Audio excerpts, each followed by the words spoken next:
show. Is it a sandwich? If I called a hot dog a sandwich, do you think that you'd be fine with it? If not, then why? Let's bust this wide. Mary, Carrie, Kelly, Matt, oh my, is it a sandwich? Well, let's decide. I'm here at the Tom Carvel Memorial Ice Cream Cake Factory, watching the assembly of one of the greatest works that man has accomplished. One of the 7 edible wonders of the world, the construction of a cookie puss. The unification of cake and ice cream into a work that is far greater than the sum of its parts. Join us today as we decide which is greater, cake or pie, on Order Up.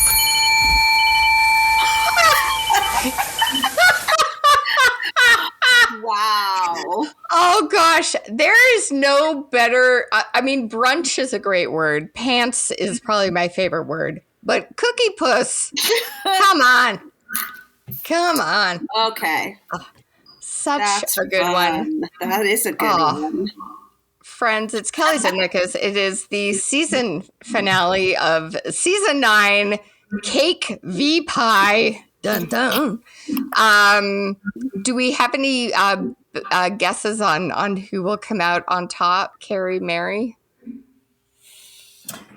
I think Matt put us into an upset because he did not define it. Now, I am a woman of rules, and I explain it as such, but I think Matt is going to put us in an interesting place. Sorry, Matt. But you also skipped to tart, Mary.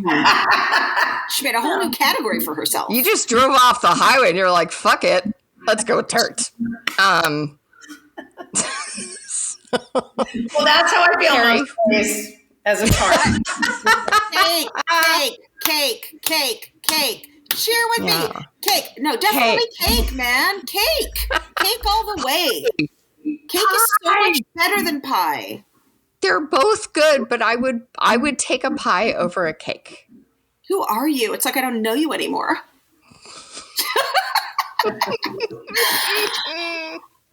Oh man, I'm excited for this last episode to see if we can pick a side. If maybe someone else is going to join Camp Tart, that sounds terrible.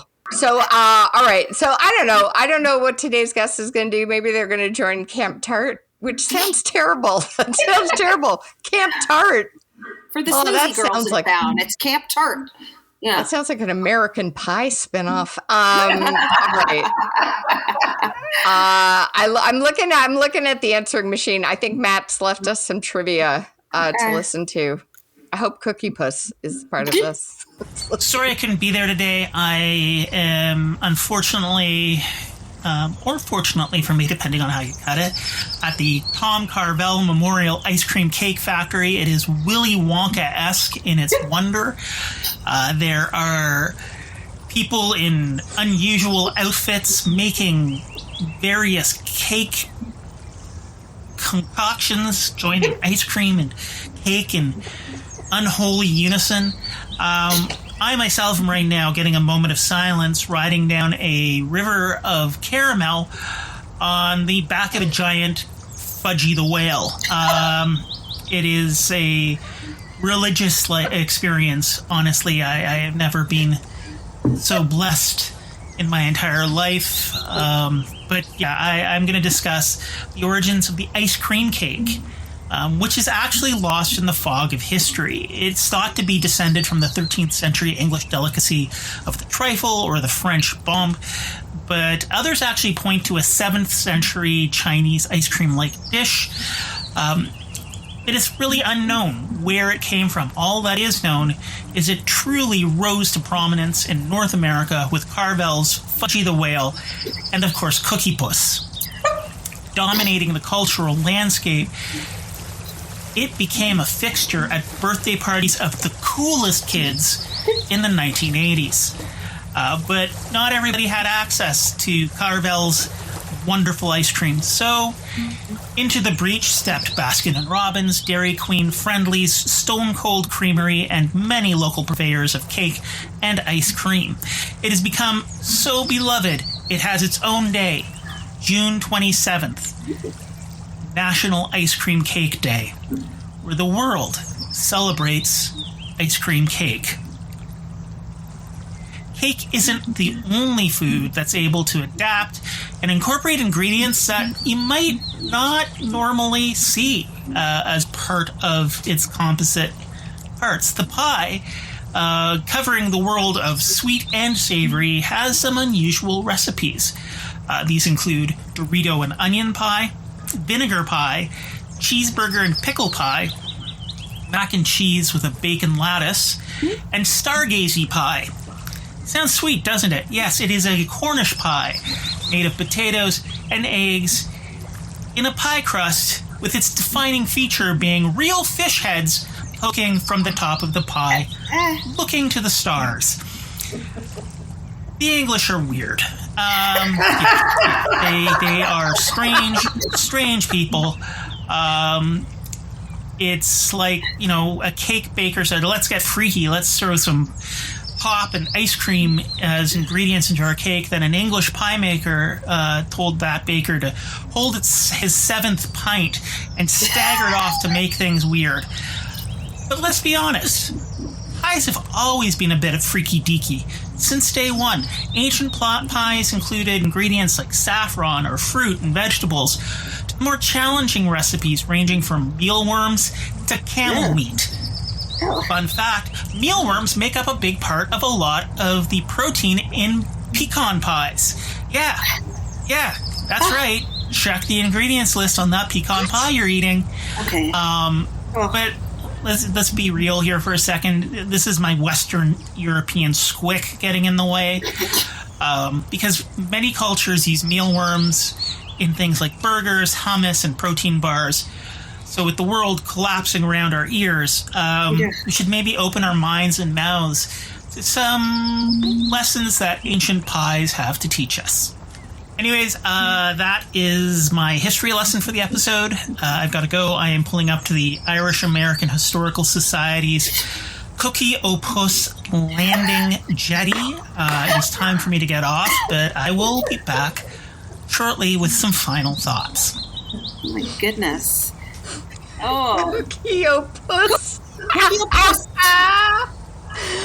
Oh man, I'm assuming he's best buds with the Lucky Charms leprechaun. Oh my god, cookie! Wow. Hey, do you guys like ice cream cake? Well, I don't mind it, but it's not my number one pick. Me neither. I don't know. I find it like people get all excited about it. Like, we got an ice cream cake, and I'm like, ew. Like, it's fine, but I'd rather just have a nice, soft, squishy cake. I don't know. Carvel doesn't make the best ice cream cake. Well, I'm Friendly's Canadian. I've never had a Carvel cake. I've only ever seen it on television. Do you have Friendly's in Canada, or did you ever have Friendly's in Canada? No. Friendly's. We're friendly, but we don't have Friendly's. Friendly's is a Boston, Rhode Island. It's like a Denny's, but the majority of the menu is ice cream, and they have the best ice cream cake. But it's also, there's a cake component to it. The bottom of a Friendly's cake is always cake, and then it's layered up with ice cream, and then the frosting on top. So you do have a cakiness to it. Mm-hmm. That's good. Yeah. Well, listeners, we've got our guest ready. Mary and I are going to take the helm with this one. We're wrapping it up. It's episode 6 of season 9 of Order Up. Mary, okay, I'm ready. Who am I interviewing today? You are interviewing a woman who's originally from Brooklyn, New York. Sha Rita is a combat veteran that has survived raising children as a divorcee. She got her comedy start in El Paso, Texas, where she currently resides. Sha Rita's comedy topics range from dating as a cougar to parenting fails. I feel like I've known you my whole life, Sha Rita. Everybody, Sha Rita! Woo! Thank you. Thank you. I am so glad you're here, Sha Rita. We, like everybody else on the podcast, you and I met at the height of the pandemic doing Zoom Yes. comedy. I'm curious, what tipped you off about doing stand-up online? Were other comics in your area doing it, or was it just an accidental find?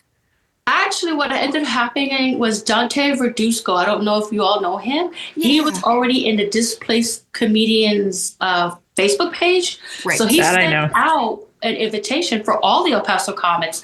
And I think I'm the only one that answered that. So I joined it, and I've never seen Dante in Zoom virtually. But Dante used to live in El Paso before he moved to Vegas. Gotcha. So he kept us all in mind. And I love that about comedians, because like if you have a good rapport with them, they'll pass you on some opportunities. So thank you, Dante, for that. And then once I got in there, I saw all the invitation for the Zoom mics. And I was like, well, let me try it out, because I didn't think I was going to be any good at it. And I've heard a lot of comics say, well, comics will sit there and say, no, you can't do that. It'll ruin your career because it's not real comedy. And I'm like, how is it not real comedy? Because you're still telling your jokes. You're still using your material. Right? The only difference is I can either be in my pajamas and you see me from the microphone, or I could do the whole act out. I could have the microphone in my hand. Yeah. But I love the Zoom comedy because it still afforded us to stay relevant, work on our material. So when the world did open back up, we were able to go back out there and not be rusty. Yeah. No, Mary and I are nodding our heads. We absolutely agree. I found out about it through a comic in New York, and I'm based in Toronto. Oh, wow. And it was just, hey, do you know about this thing called Displaced Comedians? And listeners, if you're listening and you want to try out some stand-up and you're just feeling too nervous to go to a club, Displaced Comedians is still a working Facebook group. Mm-hmm. There's shows running all the time. Go find it on Facebook. Mary, how did you find out about Zoom online comedy? Well, so I was sort of, Flappers did a phenomenal job of having Zoom shows. Yes. And I'm a regular at Flappers. So, and at this time, I was actually working my hour with a little network called Showtime. Oh, yes. I was in the audition process. And so I had to put together an hour on basically Zoom. And so I basically did 180 shows during COVID. Nice.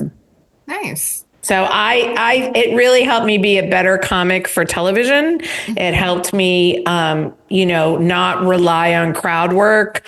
It helped me, and I have some, I met Kelly on Zoom, people I would have never encountered. I've traveled to Canada, and it'll be 3 times this spring, or 4 times at this point. I have friends now in the other country, thank God, because anyway, that's for another day. But what I'm trying to say is that I connected with people on Zoom. It made, I don't know about you, but it made me feel not so alone during COVID. Absolutely. Yeah. So, and, it was great to finally see people in person after performing with them basically on Zoom. So, yeah, no, Sha Rita, I need to see you in person next. Right, that would be awesome. I have to wait on my income tax refund because money's tight traveling. And then the planes have to stop falling out of the sky. So I will say that would be amazing. I'm flying next week. Yes. That would be.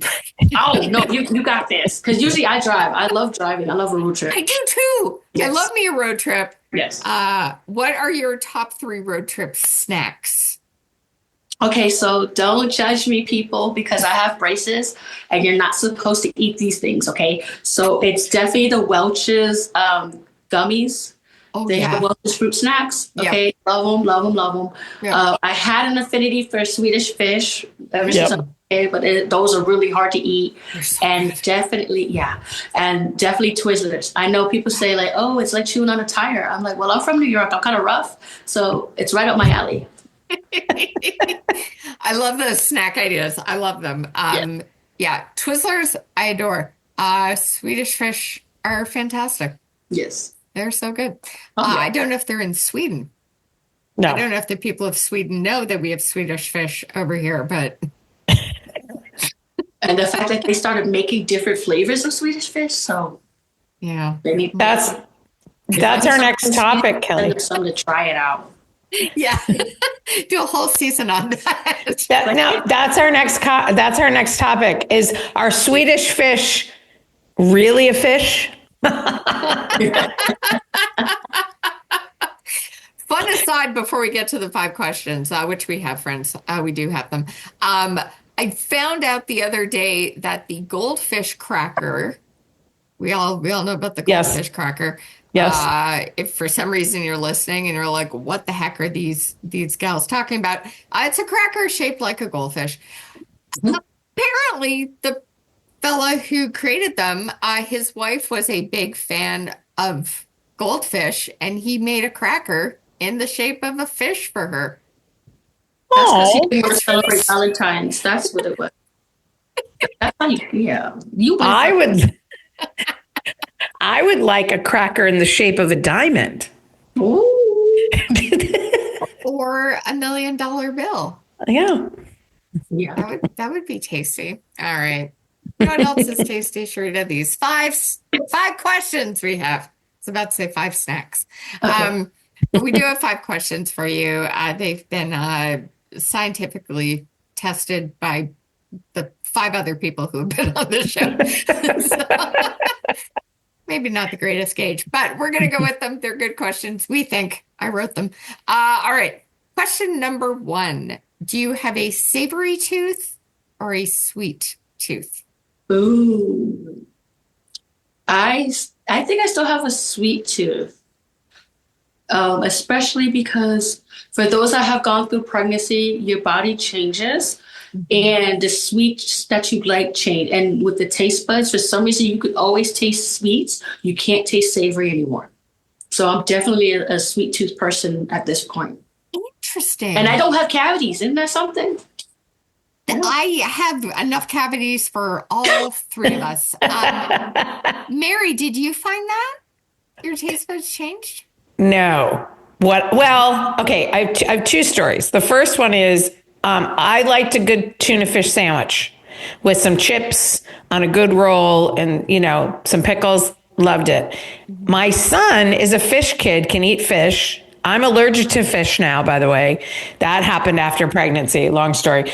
But I couldn't eat tuna fish after I gave birth to my son. And then about a year later, I became allergic to fish in addition to shellfish. Oh. I was already allergic to shellfish. So there's that. The other thing is I got pregnancy blindness. What? I mean, I wasn't blind, but my vision changed and totally changed. I went from not having to wear glasses only at night to drive to wearing glasses all the time. Wow. I have that pregnancy blindness now, but I refuse to wear my glasses. Yeah, they took everything away from us, Sha Rita. Yeah, you're not. But that's a different show because we can talk about that forever. Totally different. That's a different set of 5 questions. Alrighty. When it comes to cutting cake, do you take the centerpiece? Do you go for a corner piece, or will you just take whatever is available? Okay, so depending, I'm guessing that depends on what shape the cake is in, because when I read the questions, I was like, how do you take a corner piece from a circle cake? So, don't mind me. I'm like, I take whatever's available because I'm trying to lose weight. So the smallest piece possible. Smallest piece possible. That's a fair point. When I was doing this, I didn't think about the circle shaped cake. Yeah, I was like, well,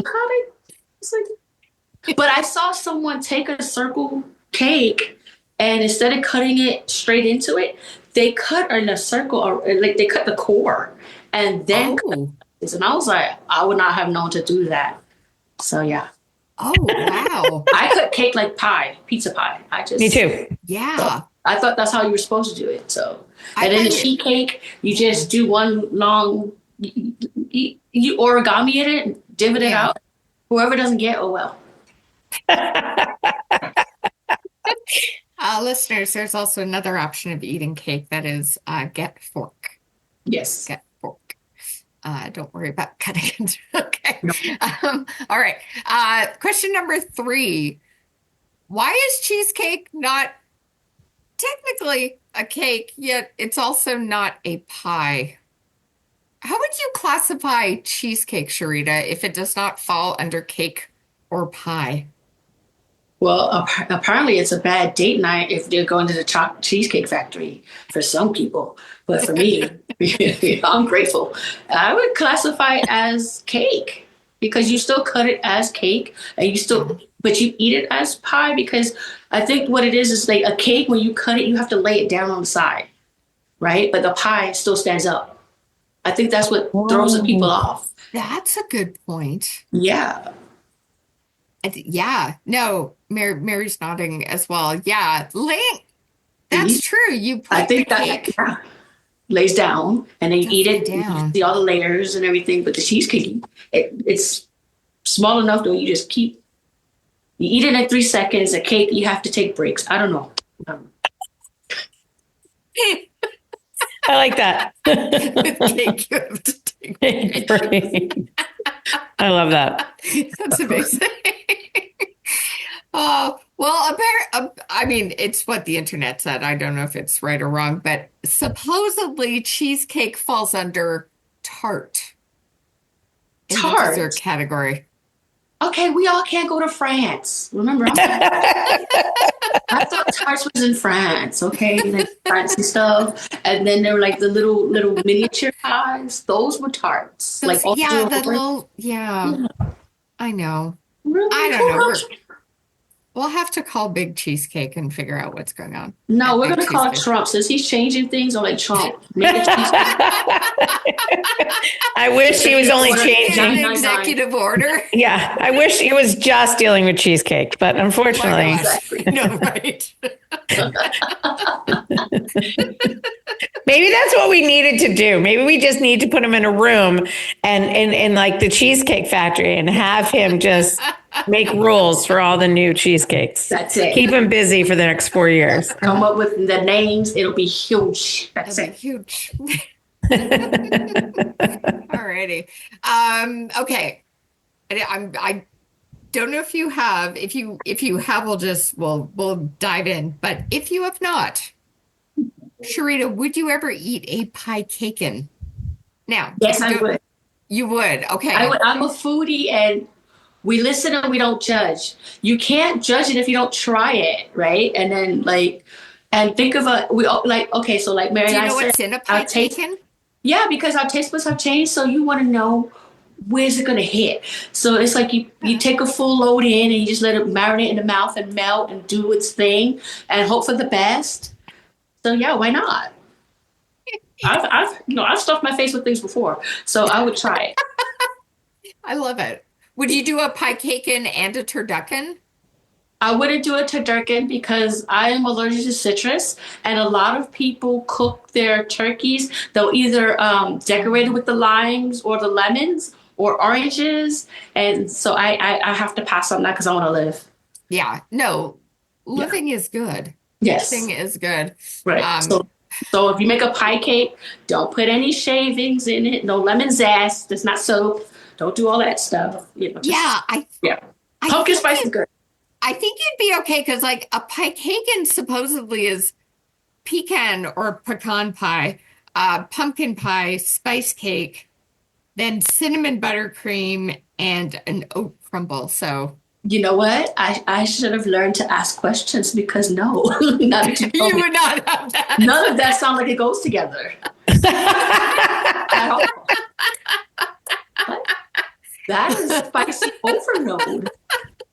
Is this like the hot one? What pie and cake would you put together for a pie cake? And I thought like some red velvet with then like maybe the pumpkin pie. So a hit a bit of sweet and spice, mix it that way, or maybe like apple pie. I'm allergic to apple pie, but because they make it with lemon juice. Apple pie and maybe like a vanilla cheesecake. I don't know. I like that. Like the sweet and salty combinations. And I like tres leches, but tres leches wouldn't go good with anything because it's so liquidy, it would melt all over. So. Mary, what cake and pie would you combine? Oh, that's a really good question. Yeah. I know you have your food rules. But I have my food rules. Yeah. I am intrigued about, I love tiramisu, but I don't know if I would say that that's cake. Would you say that's cake? No, because it's tiramisu. It's lady fingers dipped in espresso and a liquor with homemade whipped cream. And it's delicious. It's delicious. I would say that's cake-ish. Mm-hmm. Cake adjacent. Yeah. So maybe I would combine a tiramisu and a chocolate silk pie together. Oh, that's good. Yeah. Yeah. No. Oh, yum. Yeah, doesn't that sound good? Like it would be, I got to be honest and listen, Cheesecake Factory, please sponsor us. I like Cheesecake Factory, but it's a little too much for me. Like, you know how they have like the peanut butter cup extravaganza. I mean, I'm allergic to peanuts, so I can't do that. But like they have the funfetti, cake, cheesecake. Like it's a little too much. It's a little redundant. I like a nice piece of cheesecake with some strawberries and some whipped cream, and I'm good to go. I don't need to go bananas. But I would do a tiramisu. Maybe when I come in May, you and I can make a tiramisu. I make tiramisu. There's a comedian out of Ottawa, Simone Holder. I have another show friends on YouTube called It'll Be Fine. Mary and Sha Rita have both been on it. Simone and I made a tiramisu that was so boozy, I think we were drunk. Yeah. Yeah. Y'all did way too much. Yeah, you got to be careful. I actually, true story, a friend of mine was getting married and she stopped drinking. And I was her maid of honor and I forgot that she'd stopped drinking. So what cake did I get her at the end of the meal but tiramisu? Oh no. And she almost broke her sobriety because of me. I felt horrible. She's like, oh, there's alcohol in this. I'm like, no, there isn't. And like the waiter's like, it's a tiramisu. There's lots of alcohol. And I was like, oh my God, please don't go, but she was fine. She just sort of pushed it aside. So that's amazing. Oh, get her the virgin tiramisu next time. Well, I didn't, I'm the idiot that didn't realize that it had alcohol in it.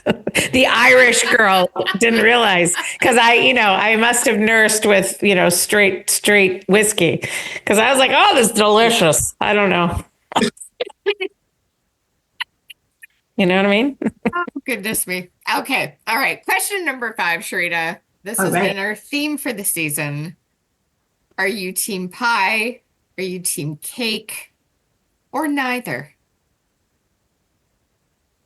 Yikes.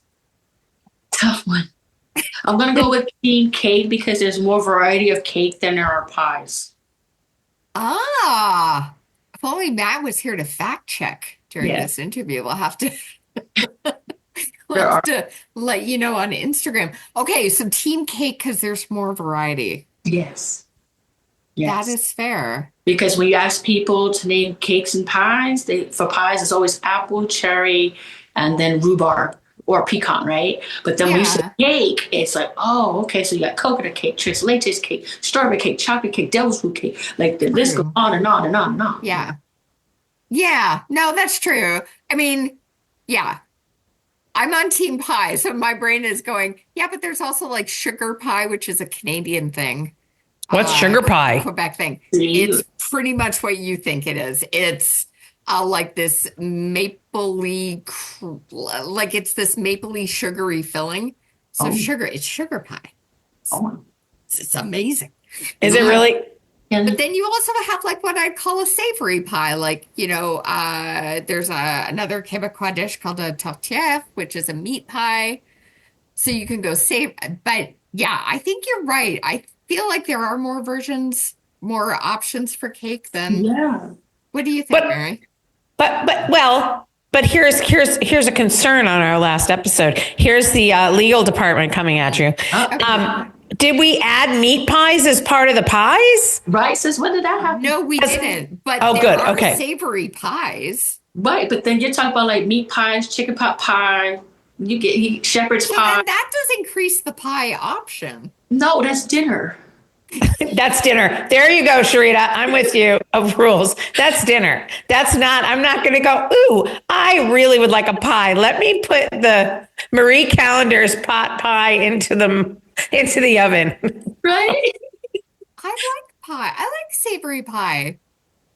I love savory pie, but not as a dessert. I think we're thinking desserts. They're like twins. They're like food twins. You can have your dessert and your dinner pie. No. Pie can do both. Pie That's can do double dinner pie. and dessert. No. I think that's frightening. That's too much. That's overwhelming. That's too much crust. But you can't have dinner cake. Dinner cake. What does that mean? Well, like just like you have breakfast for dinner, you savory cake for dinner. Yeah. There's a savory cake? No, I'm saying that there isn't. So okay. Pie can do both. Cake is just dessert. No, Sharita's shaking her head. We're adults now. We can eat anything we want at any time. So at 10 o'clock, if I have a coconut cream cake or a coconut cream pie, yes, you can. Okay. But not. I wouldn't have a meat pie for like if I want something sweet. I'm not going for the meat pie. No. Yeah. No. That's fair. Okay. Yeah, if I said to my family, guess what? We're having pie, and I throw out 4 meat pies, there's going to be some problems. Yeah, she wouldn't have that for dinner? But when I say pie to them, we're going to have pie. All they're thinking is dessert. Okay. I follow. Okay. Yeah. I'm getting very protective of my pie. We could. I feel like we're in the 12th century. Like, here you are. Here's your meat pies, children. Now go outside and search for some Mary, berries. the rate this year is going, we might be in the 12th century by the time this episode airs. Oh, my goodness. Good thing I like bread then. Oh. Yeah. Meat pies. Get your meat pies. Oh, God. All right. I agree. Mince pie. With a slice of Italian bread,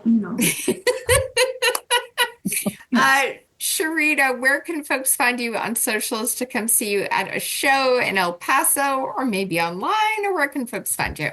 Definitely follow me on Facebook. My name on Facebook is SHA space RITA. If you could find me on Instagram, my name there is SHAR1TA_. Because funny thing is, I found out I have to change my name now because apparently there's like over 5 Sha Ritas. So when I tell people, and I thought using my real name was going to get me somewhere. No.